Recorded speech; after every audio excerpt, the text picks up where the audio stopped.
right, welcome to the fourth and final game of the evening. Up this time is Jupiter Hell. Right, so Jupiter Hell is... It builds itself as the successor to Doom the Roguelike, or D star M the Roguelike. I'm not sure if that's its official title or if they're preventing from advertising.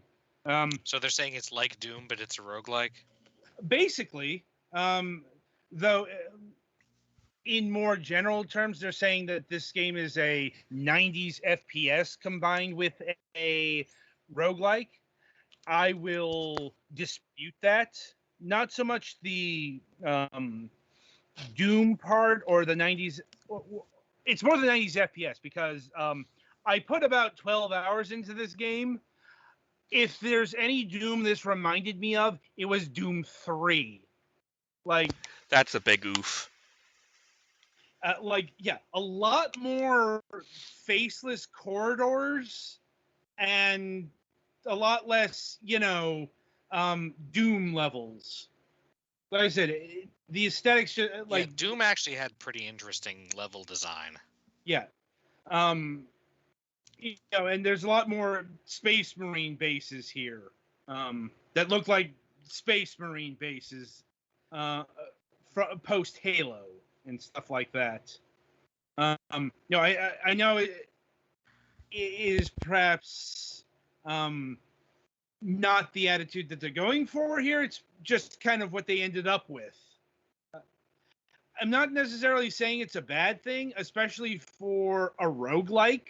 But it is different than what was purported to be here. And it's also hilarious because, like, the early game music is a lot of hard rock tunes, a lot of adrenaline music, but you're playing a roguelike. And I mean like a classic turn-based RPG roguelike here. So you've got this very pumping iron music to turn-based gameplay. I will say the music gets more appropriate the more you go in. It gets more melodic and slows down its tempo. It's like the butt rock just doesn't work with a roguelike, quite frankly.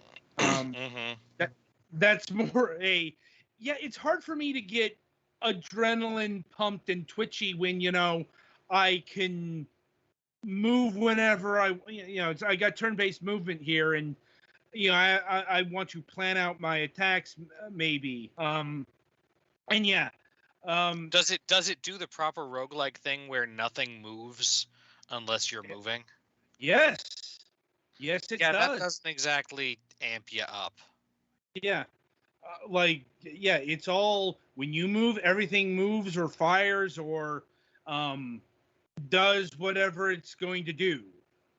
Like I said, this is roguelike classic. And the thing that's really making it stand out, aside from its particular aesthetics and, invocation of Doom, boomer shooter aesthetics, I guess it's worth noting that Jupiter Hell did make an appearance at the recent Realms Deep showcase, which was, all things boomer shooter, even if you weren't an FPS. Like I said, that being said, so much of this game reminds me more of the games that id and Raven were doing in the mid 2000s than the early 90s. But that's just how the game looks. How it plays, well, if you've played a proper roguelike, not just, we're going to apply the basic core principles of Rogue to whatever genre, no, it's like, if you played Rogue, if you played Pokemon Mystery Dungeon, Tornenko's Mystery Dungeon, higher proportion of ranged attacks, but otherwise same. In fact, that's the key difference, I think, that separates the game mechanically from other roguelikes. Its emphasis on ranged weaponry. there, you do get melee weapons, like you can get combat knives and wrenches, and I think there's also an element of stealth. I did not use that even once. Like, this game even flat out tells you in the tutorial it's geared towards combat. And the combat here is all about the guns, as you'd expect from something that was inspired by high octane FPSs. Though once again, it's fairly standard weaponry. It's like you start out with a pistol or a revolver, depending on the class. You will graduate to shotguns, machine pistols, later on chain guns and plasma weaponry and rocket launchers. And like I said, you can carry a knife, you can carry a melee weapon. But insert bringing knife to gunfight. Like, keep in mind, not all the monsters are bringing guns to the gunfight. Some are melee based. You got to remember that it's not all about the singular combat. You will find yourself in situations where you are swarmed by like four or five monsters, and you'll probably die from that. I know, because that happened to me a lot. Once again, it's a roguelike. It's got variable difficulty, but I'll say even like medium and easy modes, they're still hard. I think if this game made a mistake in terms of its overall structure in following classic roguelikes, there's no way to get to further levels quickly. In fact, that's kind of what dissuaded me from further play. Like, I had a really good playthrough about 3 levels deep, got into a combat situation I didn't survive, and it's like I had to start all the way from the beginning, as you'd expect from a roguelike. But there's no way to, like, it's called Jupiter Hell because instead of the moons of Mars, Doom, you're dealing with the moons of Jupiter. And it's like I got to Io and Europa, and there's no way to get to those levels quickly. And yeah, like, this is a problem I've had with other roguelikes, when it's like when I got to a certain depth and I got killed, I didn't really feel like playing the early stuff again. Yeah, the early levels suck. Yeah, or definitely a lot more limited to what I was just doing. It's kind of like, it's not necessarily Jupiter's Hell fault. It's more endemic in the genre. It's why, certain roguelikes will have access to later floors. Granted, that can be its own double-edged sword, because if you go the short route, you're not necessarily got the weaponry or the ammo or the power needed for those later levels. Like, but yeah. Anyway, so you play Angered Space Marine Esquire, voiced by a trying way too hard Steve Bloom. His angry, grovelly voice was just kind of hilarious, because it's like, you are sorry, Steve, you're trying way too hard to sound grizzled and angry. But yeah, your job, you crash land on I forget what the exact moon of Jupiter that you do, because you got to remember, Jupiter has more than 2 moons, and in a Duke Nukem reference, Jupiter has a lot of moons. Yeah, like I don't think it's ever stated like what moon, or maybe it is. I don't remember. It's kind of not important. The point is, your alien ride has been shot down by your former comrades. They're zombies now, and you're also dealing with demon aliens. Surprise! The forces of hell are involved. it's kind of in the name, isn't it? In fact, it's exactly in the name. You are around Jupiter. I don't think you go down to the planet itself, or you really shouldn't, because that kills people. well, it's a gas giant. There's no land. There is no land, and if there is land, it's a ball of like solid, liquid, boiling metal of some sort. Yeah. Anyway, that is that is all immaterial. It's you versus the forces of hell. Unfortunately, instead of being a a very fast FPS from the early 90s, or I guess much more recently, since the what they call the boomer shooter genre has just absolutely exploded recently, no pun intended. You're in a turn-based roguelike, so the odds are against you. Like, pulling off that one-man army, it's a bit more difficult here.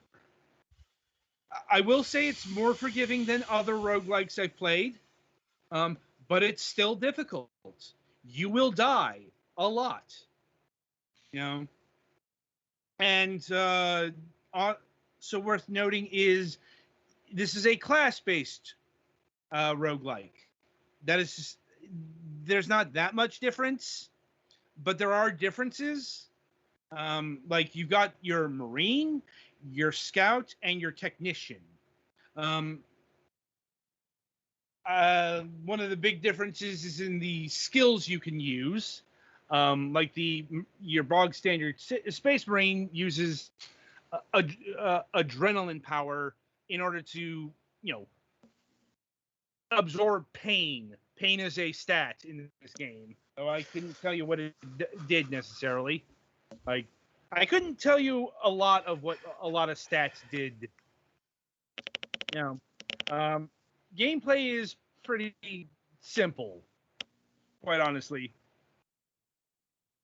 But anyway, the Scout, it's the advantage of the Scout is the ability to see more of the map. The downside is, once again, this being a roguelike, you do have limited inventory. Your inventory is 3 weapons, one set of armor pieces, like a suit of armor, a helmet, a utility tool, that kind of thing, and 12 carry around items, which includes ammunition, health, stim packs, any sort of grenades. They do stack a bit, but like, for example, if you get 100 of one type of bullet, you get more of that, you will have another slot taken away. So I think that's standard.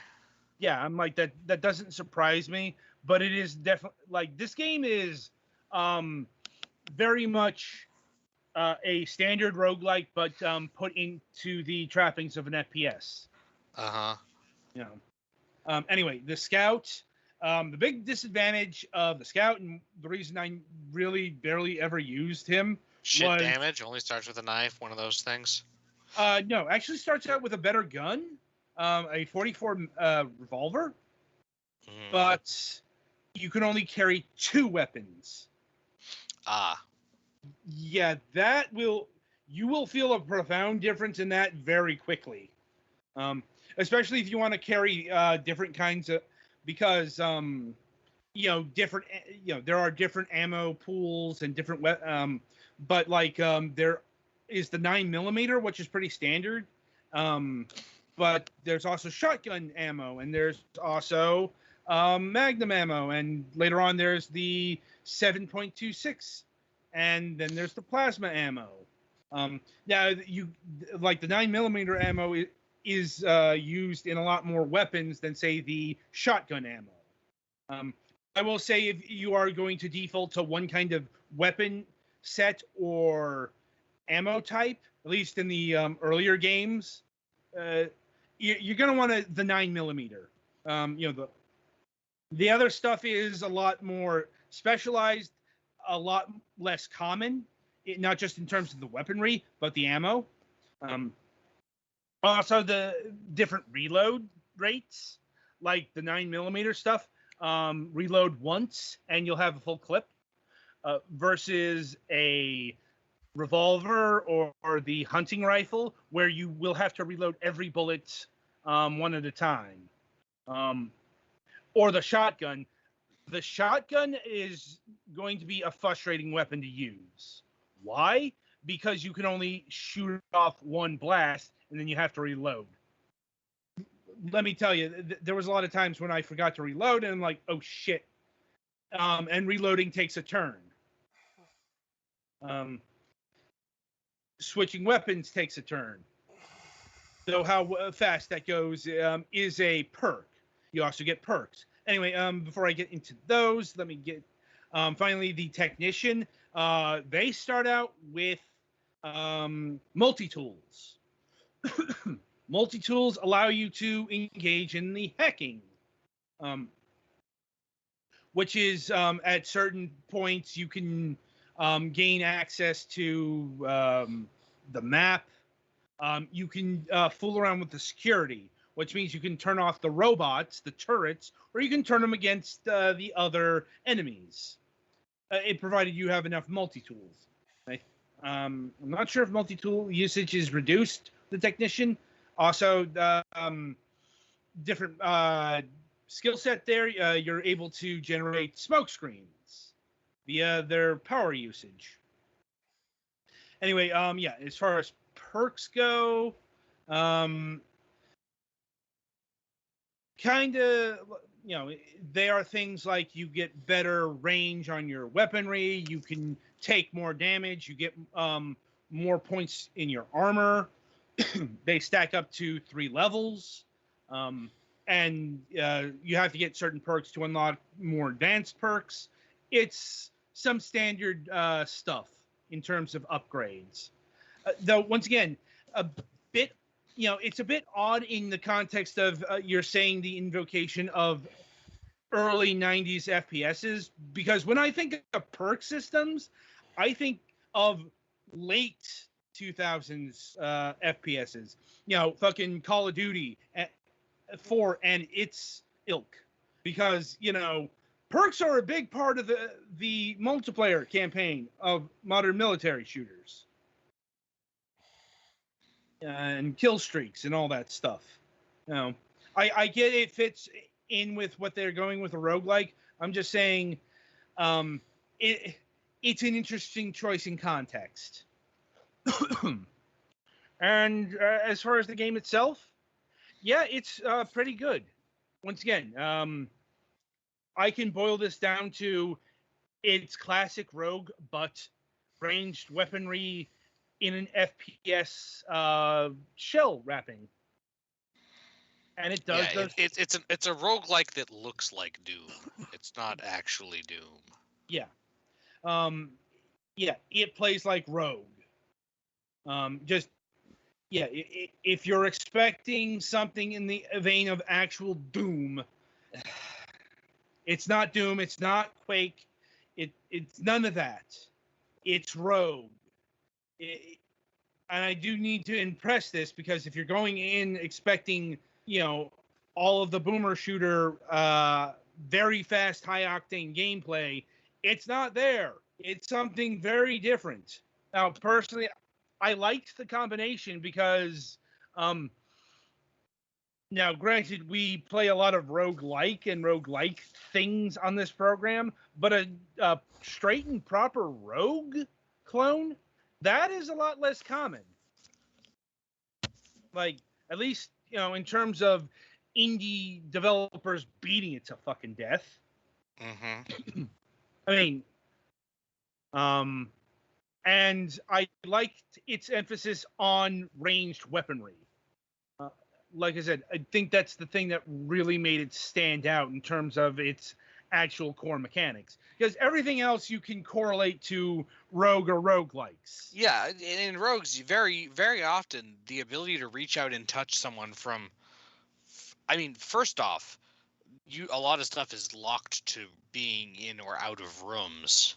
So the ability to reach out and touch someone from further than a few blocks away is fairly uncommon in a lot of them. Yeah, yes, it is. And if you should be able to complete the campaign, fear not, this game does have a lot of content, not just additional difficulties, including the nightmare difficulty, in which I believe you unlock by beating normal mode. Once again, that's kind of a modern game accoutrement. But you also you are able to unlock challenges, trials, that kind. You can actually access a pre-made seed. Like if you don't want to deal with the whole procedural generation thing, you can access that, which is another interesting deviation. Now, granted, some of the bonus stuff you do have to progress in the game. You have to get a certain rank, which is done by progress.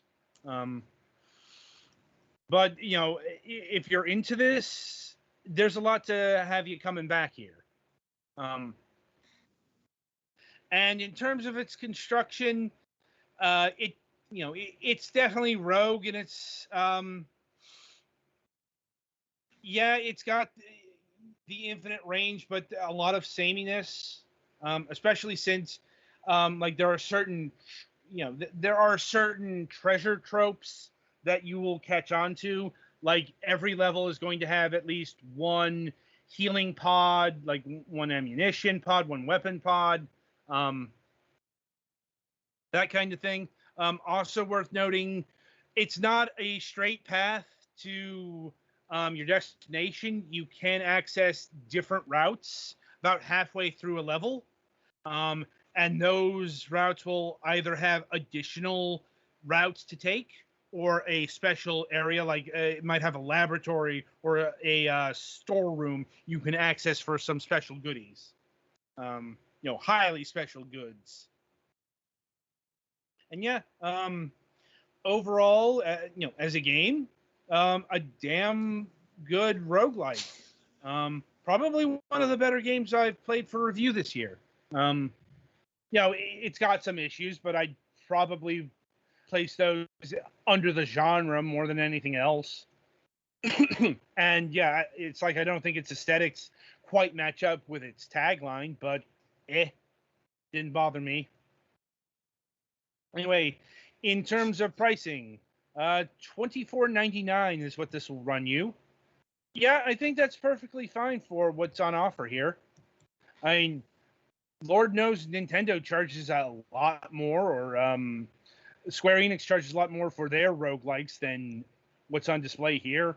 And, you may get quite a bit more content there, but once again, it's the same core. Just a bit of a different emphasis. So anyway, highly recommended. Right, so I think that'll about do it for this installment of the Fragments of Silicon reviews. So the week ahead. I